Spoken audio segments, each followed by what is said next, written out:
नमस्कार, संगीतास लाईफस्टाईल या चॅनलवरती तुमचे स्वागत आहे. आज आपण इथे प्लेटवाल्या स्लीवची कटिंग करणार आहोत आणि स्टिचिंग देखील करून घेणार आहोत. तर जसे आपण साध्या स्लीवचे माप टाकतो त्याप्रमाणेच माप टाकायचं आहे आणि वरच्या साईडला चे पप काढण्यासाठी किती इंच वाढवून घ्यायचं आहे ते या व्हिडिओमध्ये मी डिटेलमध्ये सांगणार आहे आणि परफेक्ट माप कसे काढायचे प्लेट घेण्यासाठी ते देखील या व्हिडिओमध्ये सांगणार आहे. तर पहिल्यांदा इथे मी अस्तर कटिंग करून घेते. इथे मी अस्तर फोल्ड करून घेतलेलं आहे. बंद साईड आपल्या साईडला घ्यायची आणि स्लीव्स काढण्यासाठी अजून एक वेळा फोल्ड करून घेतले. खालच्या साईडला चॉक मारून कापड सरळ करून घ्यायचा. तर स्लीवची पूर्ण उंची आहे 9.5 इंच तयार उंची. त्याच्यामध्ये 1 इंच घ्यायचं आहे. इथे मी 10.5 इंचावर माप टाकून घेतले. इथे सरळ रेषा आखून घ्यायची आणि दंडगेर 11 इंच आहे. तर इथे मी 5.5 इंच घेतले आणि 1.5 इंच मार्जिनचे घ्यायचे. इथे मी घडी पुढच्या साईडला कापड कमी पडतो तर आपल्याला इथे स्लीवसाठी छातीचा चौथा आपलं मायनस अर्धा इंच घ्यायचा आहे. इथे मी 3.5 इंच डाऊन करून घेतले आणि इथे 1 इंचावर माप टाकून घेतले आणि इथून आपल्याला सरळ रेषा आखून घ्यायची आहे. इथे पुढच्या साईडला फक्त 1.5 इंच मायनस जे आपण मार्जिनचे घेतो ते कमी पडते. बाकी फिटिंगला बरोबर आहे. जी घडी घालून घेतलेली आहे ती. इथे मी स्लीव्हजवरती आकार काढून घेतला. आता इथे प्लेटसाठी आपल्याला वरच्या साईडला 3 इंच वाढवायचं आहे. तुम्हाला जर कमी पफचे स्लीव्हज पाहिजे असतील तर तुम्ही 2.5 इंच किंवा 2 इंच देखील घेऊ शकता. इथे मी घडी घातलेली आहे त्याचा मध्य काढून घेतला मेजर टेप फोल्ड करून. इथे 4 इंच आलेले आहे. जेवढे खालच्या साईडला 4 इंच आलेले आहे तेवढेच वरच्या साईडला मी मोजून घेतले आणि इथून आपल्याला बॉक्स तयार करून घ्यायचा आहे आणि अशा प्रकारे आपल्याला स्लीवचे आकार काढून घ्यायचा. तुम्हाला जर समजत नसेल तर मी इथे वरच्या साईडहून 1.5 इंच घ्यायचे. इथे बराबर 1.5 इंच आलेले आहे. मी जिथून आकार काढून घेतलेला आहे तिथून. अशा प्रकारे तुम्ही जर व्यवस्थित आकार काढून घेतला तर तुम्हाला जिथे प्लेट शोल्डरच्या साईडला प्लेट येतील आणि फिटिंगच्या साईडला बराबर फिटिंग स्लीव्ज घातल्यानंतर ब्लाऊज घातल्यानंतर एकदम व्यवस्थित फिटिंगला येणार. कुठेही झोळ वगैरे येणार नाही साईडला. आणि तुम्ही जर अशा प्रकारे मी तुम्हाला जसं दाखवल्याप्रमाणे अशा प्रकारे जर तुम्ही चॉक मारून कटिंग करून घेतला तर तुम्हाला ब्लाऊज घातल्यानंतर फुगा आल्यासारखं वाटेल स्लीव्जमध्ये. तर तसं न करता मी जसे तुम्हाला दाखवलेले आहे त्याप्रमाणेच आपल्याला इथे स्लीव्ज कटिंग करून घ्यायचं आहेत आणि अशा पद्धतीने जर तुम्ही स्लीव्ज कटिंग करून घेतला तर स्लीव्ज फिटिंगला एकदम व्यवस्थित येणार. इथे मी पुढच्या भागासाठी चॉक मारून घेतला. आतल्या साईडून थोडेसे कटिंग करून घेतले. आता इथे मी ब्लाऊज पीस घेतलेला आहे.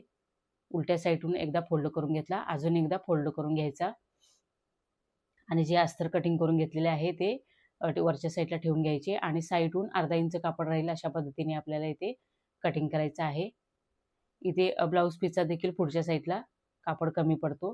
तर इथे मी अस्तर आणि ब्लाऊज पीसचे जे कापड कमी पडत होते ते मी शिलाई करून घेतलेले आहेत. तुम्ही बघू शकता अशा प्रकारे. आता इथे आपल्याला इथे मी 9.5 इंचाची घडी घेतली होती. तर बराबर 9.5 इंच आलेले आहे. आता इथे तुम्हाला दाखवते स्लीव्ज कसे जोडायचे ते. इथे मी सरळ बाजूने स्लीव्ज एक साईडचा ठेवून घेतला. दुसऱ्या साईडचा देखील एकमेकांसमोर ठेवून घेतलेले आहेत आणि जिथे आपण पुढच्या भागासाठी चॉक मारून घेतो ते आपण एकमेकांसमोर आले पाहिजेत अशा पद्धतीने ठेवायचे आहेत. म्हणजे तुम्ही ब्लाऊज स्टिचिंग कराल त्यावेळी बराबर पुढची साईड आहे ती चॉक मारून घेतलेली जी आपण एक्स्ट्रा कटिंग करून घेतो ती आपल्या पुढच्या साईडला येईल. तर कधी पण अशा प्रकारे स्लीव्ज जेव्हा आपण कटिंग करून चॉक मारून घेतो ते एकमेकांसोबत समोर आले पाहिजेत. तर मी खालच्या साईडचा स्लीव्ज आहे तो सरळ बाजूने ठेवून घेतलेला आहे आणि वरच्या साईडचा अस्तर तो उलट्या साईडून दोन्ही स्लीव्ज मी असेच ठेवून घेतलेले आहेत सरळ बाजूने आणि वरच्या साईडला अस्तर ठेवून घेतलेले आहे. पहिल्यांदा इथे मी शिलाई करून घेते. जेवढा आपण अर्धा इंच शिलाईसाठी सोडतो 1 इंच एक्स्ट्रा घेतो पूर्ण स्लीवच्या जेवढी पूर्ण उंची असेल बाहीची त्याच्यामध्ये 1 इंच जास्त घेतो. तर त्याच्यासाठी खालच्या साईडला अर्धा इंच शिलाईमध्ये घ्यायचे. इथे मी शिलाई करून घेतली आणि अशा प्रकारे परतवून घ्यायचा उलट्या साईडून. सरळ बाजूनी वरच्या साईडला शिलाई करून घ्यायची स्लीव्जवरती.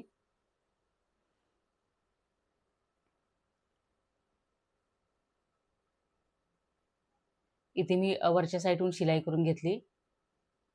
आता आपल्याला इथे उलट्या साईडून जे आपण अस्तर कटिंग करून घेतलेले आहे त्याच्यावरती रनिंग शिलाई देऊन घ्यायची आहे आणि एक्स्ट्राचे जे कापड आहे ते कटिंग करायचे.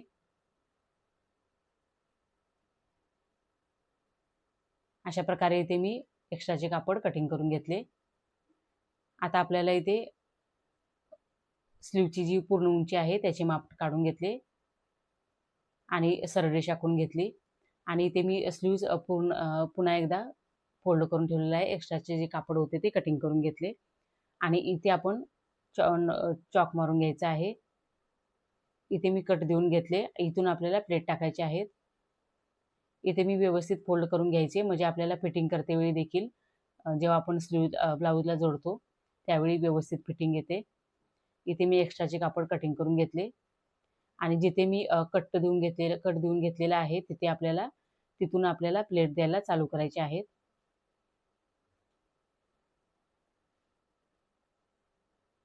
पाव इंचाची प्लेट घ्यायची. जेवढ्या पण तुम्ही 2 किंवा 3 जेवढ्या येतील 4 अशा प्लेट टाकून घ्यायच्या आहेत.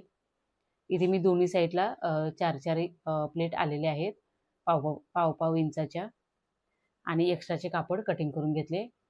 तुम्ही बघू शकता एकदम व्यवस्थित फिनिशिंगमध्ये पप आलेले आहेत प्लेट.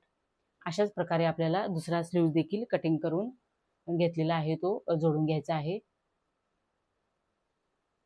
इथे अर्धा इंचाची शिलाई करून घेतली सरळ बाजूनी. त्याच्यानंतर आतल्या साईडला परतवून घ्यायचे आणि इथे स्लीव्जवरती जिथे बॉर्डर आहे त्याच्यावरती आपल्याला दाबटीप देऊन घ्यायची आहे. त्याच्यानंतर उलट्या साईडला करून घ्यायचा आणि जिथे अस्तर जोडलेले आहे तिथे त्याच्यावरती आपल्याला अस्तरवरती रनिंग शिलाई देऊन घ्यायची आणि एक्स्ट्राचे कापड कटिंग करायचे. सेम आपल्याला जसे पहिला स्लीव्ज तयार करून घेतलेला आहे त्याचप्रमाणे आपल्याला इथे हा स्लीव्ज देखील तयार करायचा आहे. इथे मी फोल्ड करून ठेवले. 10 इंचावर माप टाकून घेतले आणि जिथे माप टाकून घेतलेले होते तिथे कट देऊन घेतला आणि आपल्याला स्लीव्हचा देखील मध्य काढायचा आहे. त्याच्यानंतर आपल्याला इथे पाव इंचाच्या प्लेट द्यायच्या आहेत.